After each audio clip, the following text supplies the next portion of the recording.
ठीक है, तो हम चैप्टर स्टार्ट कर रहे थे वन ऑपरेशन कॉस्टिंग या यूनिट कॉस्टिंग। इसमें हम लिख रहे थे कि इस चैप्टर में हमने करना क्या है, calculation of price to be quoted for an order received. ठीक है, कंपनी को कुछ यूनिट्स बना के बेचने का ऑर्डर मिला है, तो उस ऑर्डर का हमने कैलकुलेट करके बताना है कि हम क्या प्राइस कोट करने वाले हैं। ठीक है, price to be quoted as a seller या मैन्युफैक्चरर क्या हो जाएगा, इसका मतलब हम सेलिंग प्राइस कैलकुलेट करके बताने वाले हैं कि हम वो जो आपने मुझे ऑर्डर दिया है मैं किस प्राइस में आपको आगे फर्दर बेचूंगा। ठीक है, तो प्राइस टू बी कोटेड या प्राइस जब भी आपने किसी से कोट करना है किस बेसिस पे आप कैलकुलेट कर रहे हैं। ठीक है, मैं आपके पास आता हूँ, फॉर एग्जाम्पल आपकी एक फैक्ट्री है, ठीक है, आप फर्नीचर बनाते हैं, मैं आपको कहता हूँ मुझे 10 बेंचेस की रिक्वायरमेंट है अपने इंस्टीट्यूट के लिए, तो बताना यार आप मेरे को कितने में बेचेंगे। ठीक है, आप मैं आपको आपको लगता है कि सर यार लिहाजी बंदे हैं, इसको थोड़ा सस्ता भी लगाना पड़ेगा, तो एक बार आप कैलकुलेशन करेंगे कि मैक्सिमम टू मैक्सिमम क्या डिस्काउंट दिया जा सकता है या किस प्राइस में सर को हम ये 10 बेंचेस को सेल कर सकते हैं। तो आप वो कैलकुलेशन कैसे करोगे सेलिंग प्राइस की? सबसे पहले खर्चे घुमाओगे दिमाग में कि यार ये जो बेंच मांग रहे हैं सर, इसको बनाने पे मैंने क्या क्या खर्चा किया था। फॉर एग्जाम्पल आप कहते हैं इसको बनाने के लिए 1500 रुपए का पर बेंच का खर्चा हुआ था। ठीक है, बाकी सबसे 500 रुपए प्रॉफिट कमाते हैं।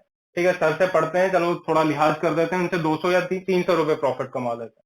तो 1500 आपका कॉस्ट पड़ा, 300 आप कहते हैं प्रॉफिट कमाते हैं, तो आपके दिमाग में 1800 की एक सेलिंग प्राइस आई। ठीक है, आप कहेंगे सर आपको ये बेंच हम 1800 पर बेंच के अकॉर्डिंग, ये 10 बेंचेस जो आपको चाहिए वो हम आपको बेच दें। ठीक है, तो प्राइस टू बी कोटेड, जब भी किसी बिजनेसमैन से आप पूछेंगे कि इस ऑर्डर का प्राइस कैलकुलेट करके बताइए, तो कैसे वो कैलकुलेट करेगा? वो अपना खर्चा कैलकुलेट करेगा कि इस पे क्या खर्चा मुझे लगता है, उसमें जो भी वो प्रॉफिट चाहता है वो ऐड करेगा और फाइनली वो सेलिंग प्राइस को कोट कर देगा। Price to be quoted, this depends upon the previous period cost keeping into consideration any changes in the price level. तो कहता है प्राइस टू बी कोटेड, जो हम प्राइस कैलकुलेट करने लगे हैं, जो हमने कोट करना है अपने जो भी ऑर्डर हमें मिला है उसके लिए जो प्राइस हमने कोट करना है, वो कैसे डिपेंड या कैसे कैलकुलेट किया जाएगा? This depends upon the previous year cycle या प्रीवियस पीरियड की जो भी आपने कॉस्ट इंकर की थी। प्रीवियस पीरियड को हम ये भी बोल सकते हैं कि जब आपने पहले ये सामान बनाया था तो उस टाइम बनाने पे जो आपको कॉस्ट इंकर करनी पड़ी थी, keeping into consideration any changes in the price level. ठीक है, अब इसका क्या मतलब है, हो सकता है कि जब पिछली बार आपने ये बेंच बनाया था तो आपको जो लकड़ी खरीदी थी वो आपने 100 रुपए की लकड़ी खरीदी थी पर स्क्वायर फीट, अब मार्केट में वो 105 की हो गई है, तो उसके कारण आपकी कॉस्ट ऑफ मैन्युफैक्चरिंग बढ़ जाएगी, तो उसको भी आप कंसिडर करते हैं फिर अपना फाइनल सेलिंग प्राइस कोट करें। ठीक है, मैं आपको बता रहा था कि एक और एग्जाम्पल से इसको समझने की कोशिश करते हैं। ठीक है, फॉर एग्जाम्पल मैं अपने फ्रेंड्स को कहता हूँ यार पिछले संडे मूवी गए थे, एलांटे मॉल गए थे, 500 रुपए पर बंदा हमने खर्चा किया था, मूवी देखी, जो भी खाया पिया था। इस संडे दोबारा प्लान बना रहे हैं, तो मैंने अपने फ्रेंड को फोन किया यार दोबारा चलते हैं। वो कहता है यार कितना खर्चा होगा बता दे एक बार। मैं गया वहीं चलेंगे जहां पिछली बार गए थे, वही सब कुछ खाएंगे। तो क्या खर्चा मैंने दिमाग में रखा होगा कि पिछली बार जब हम वापस आए थे मूवी देख के तो 500 रुपए खर्च के आए थे, तो इस बार भी एक्सपेक्टेड है कि 500 ही लगना चाहिए, गिवन दैट कि जो मूवी की टिकट थी उसका प्राइस कम या ज्यादा नहीं हो गया है और जो मैंने चीजें खाई थी उसका प्राइस कम या ज्यादा नहीं हुआ है। अगर वो चीजें सेम है, चेंज नहीं हुई है, तो इसका मतलब इस बार भी एक्सपेक्टेड है कि जो मेरा खर्चा होने वाला है वो 500 का होने वाला। ठीक है जी, तो ये बेसिक क्रक्स है इस पूरे चैप्टर का जो हमने इसमें करना है। और कॉस्ट की कैलकुलेशन के लिए हमें पहले भी किया था कि हम कॉस्ट शीट बनाते हैं टोटल कॉस्ट को कैलकुलेट करने के लिए।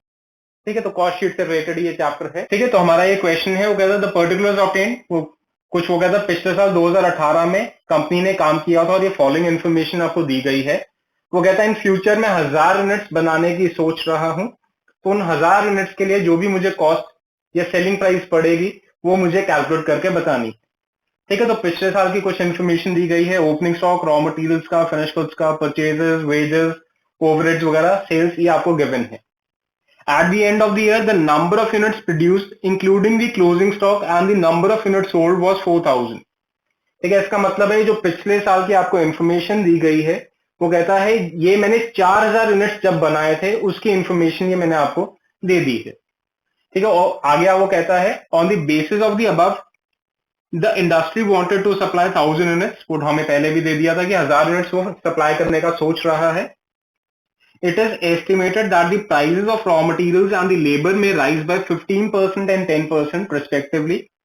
ठीक है, वो कहता है assuming that the same percentage of profit is desired, तो हमें कैलकुलेट करके बताना है कि जो 1000 यूनिट्स का ऑर्डर उसको मिला है उसके लिए वो क्या सेलिंग प्राइस कोट करेगा। ठीक है, मुझे पिछले साल या पिछले प्रोडक्शन साइकिल जिसमें हमने 4000 यूनिट्स बनाए थे उससे रिलेटेड कॉस्ट हमें गिवन है या इंफॉर्मेशन दी गई है। हमें फर्दर फ्यूचर में 1000 यूनिट्स और बनाने का ऑर्डर मिला है, तो मुझे उस कॉस्ट को ध्यान में रखते हुए 1000 यूनिट्स का सेलिंग प्राइस कोट करके बताना है। चलिए तो स्टार्ट करते हैं। सबसे पहले तो क्या करते हैं, कॉस्ट शीट बनाते हैं पिछले साल की 2018 की जो हमें दी गई है, दैट इज फॉर 4000 यूनिट्स। ठीक है, तो जब भी आपके पास क्वेश्चन में यूनिट्स होंगे तो कॉस्ट शीट में एक छोटा सा कॉलम और बना लेना पर यूनिट का। ठीक है, पर यूनिट हम कैसे निकाल सकते हैं, टोटल वैल्यूज जो आपको गिवन होंगी डिवाइडेड बाय जितने यूनिट्स की कॉस्ट शीट हम बना रहे हैं। सबसे पहले रॉ मटेरियल्स कंज्यूम्ड होता है which is opening stock of raw materials plus purchases of raw materials minus the closing stock of raw materials. ठीक है, या तो सीधा आपको रॉ मटेरियल्स कंज्यूम क्वेश्चन में गिवन होंगे, नहीं तो opening plus purchases minus closing stock करके आपको रॉ मटेरियल्स कैलकुलेट करने हैं। स्टार्ट करते हैं। Opening stock of raw materials देखना जी कितना है, 1,40,000 का। इसमें ऐड करेंगे परचेज ऑफ रॉ मटेरियल, देखना जी परचेजेस कितनी है वैल्यू 2,10,000 रुपीज, और माइनस करेंगे the closing stock of raw material 19,600, इतना कम 3,30,400। ठीक है, ये मेरी वैल्यू आ गई है, that is the value of raw materials consume. ठीक है, या तो रॉ मटेरियल्स कंज्यूम डायरेक्टली आपको गिवन होगा, नहीं तो आपको opening plus purchases minus closing करके कैलकुलेशन करनी होगी। ठीक है, तो प्लस माइनस किया तो मेरे रॉ मटेरियल कंज्यूम की वैल्यू आ गई है 3,30,400 रुपीज। पर यूनिट कैसे निकाल सकते हैं, इस 330,400 को 40,000 से डिवाइड कर दें, क्योंकि 40,000 यूनिट्स की ये कॉस्ट है, तो कितना आ जाता है पर यूनिट 82.6 आ जाता है जी। ठीक है, तो 82.6 हमने कैसे कैलकुलेट किया है, total value that is 3,30,400 divided by number of units which is 4000, तो यहां से ये 82.6 ये पर यूनिट की वैल्यू कैलकुलेट हो जाएगी। डायरेक्ट वेजेस या डायरेक्ट लेबर देखना जी क्वेश्चन में कितनी है, डायरेक्ट वेजेस या डायरेक्ट लेबर की वैल्यू 3,80,000 पर यूनिट। दोबारा से 380 डिवाइडेड बाय 4,000 देखना कितना आता है, 95 रुपीज इसकी ये वैल्यू आ जाती है। अगली चीज जो हम कॉस्ट शीट में ऐड करते हैं that is the value of direct expenses.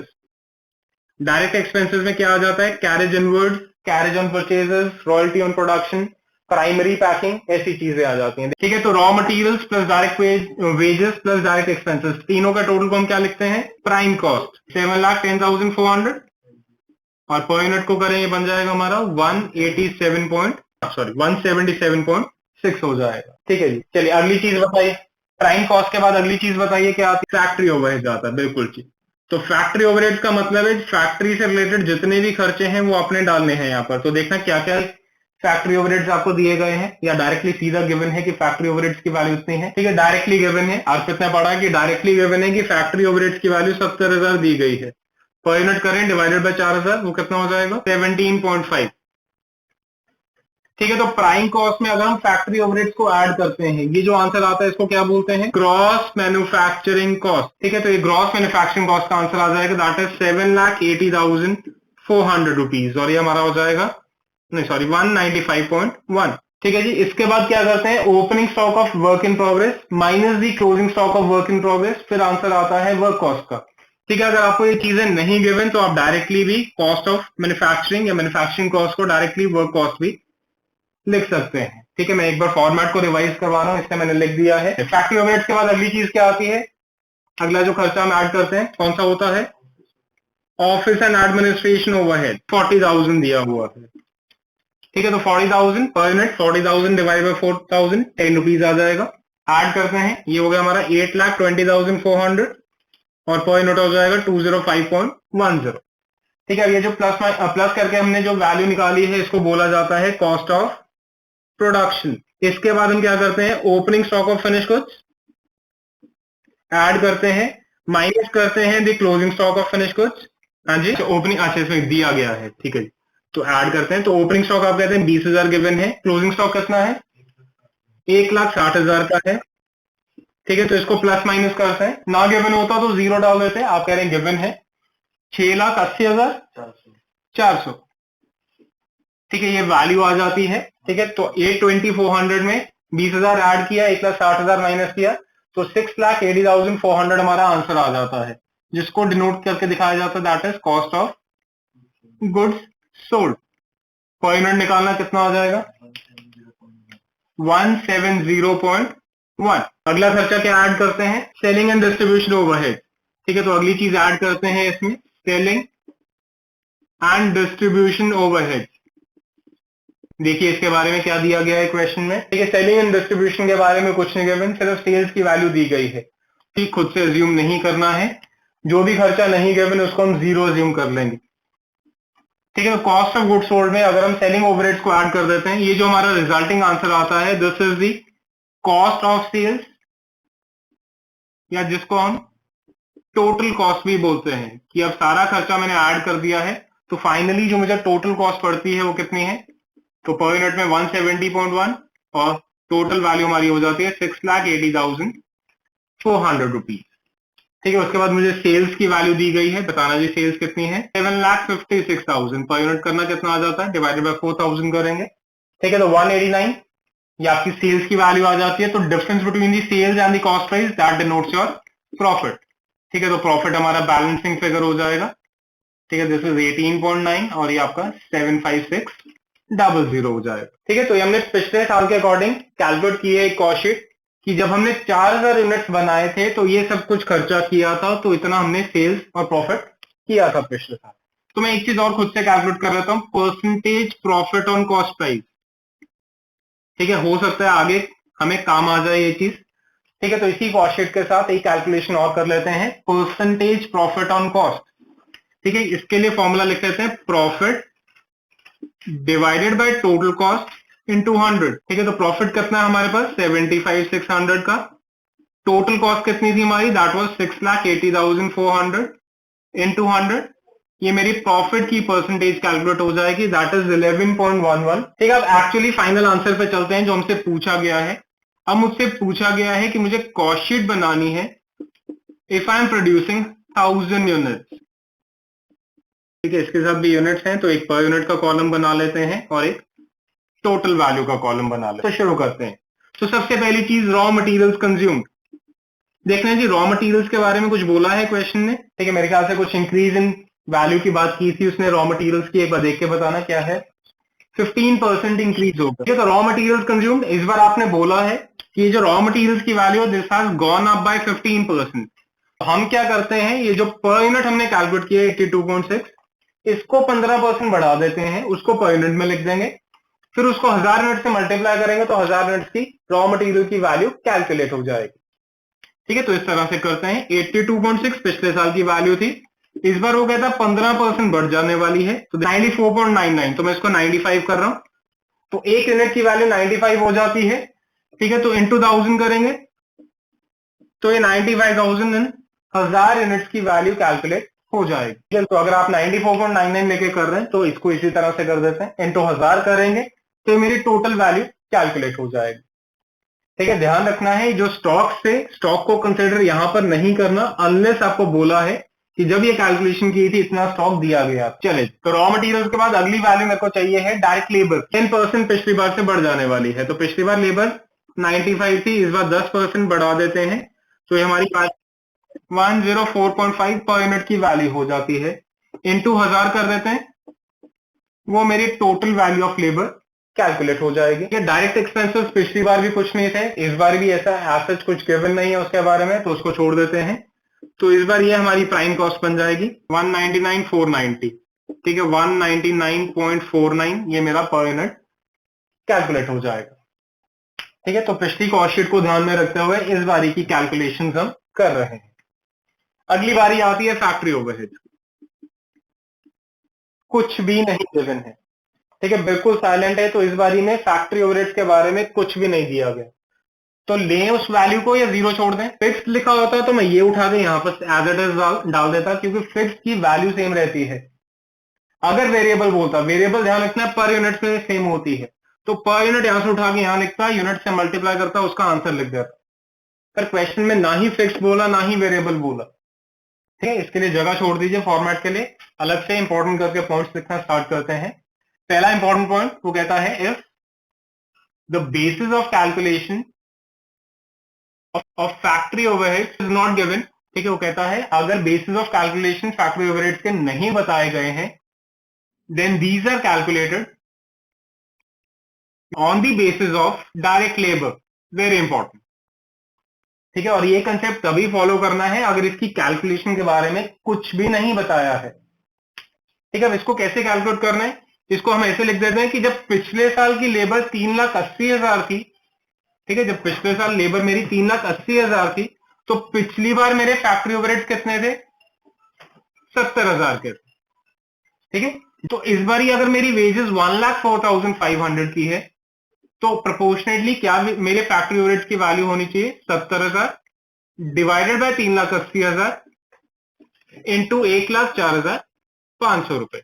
अगर किसी को ये यूनिटरी समझ नहीं आता, ठीक है, वैसे तो यूनिटरी सबसे आसान तरीका है कोई भी चीज को याद करने।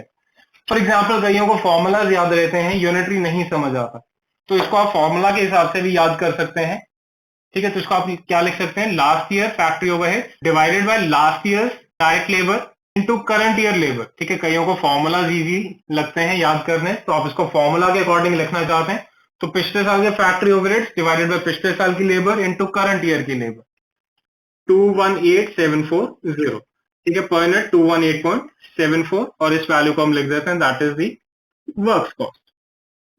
अगली बारी आती है, या उससे अगला स्टार्ट करने से पहले मैं एक छोटा सा पॉइंट और समझा देता हूं। अगर आपको क्वेश्चन में गिवन होता the factory overheads increase by 12.5% in the current year, तो आपने क्या करना है, प्रोपोर्शनेट कैलकुलेशन कर देनी है।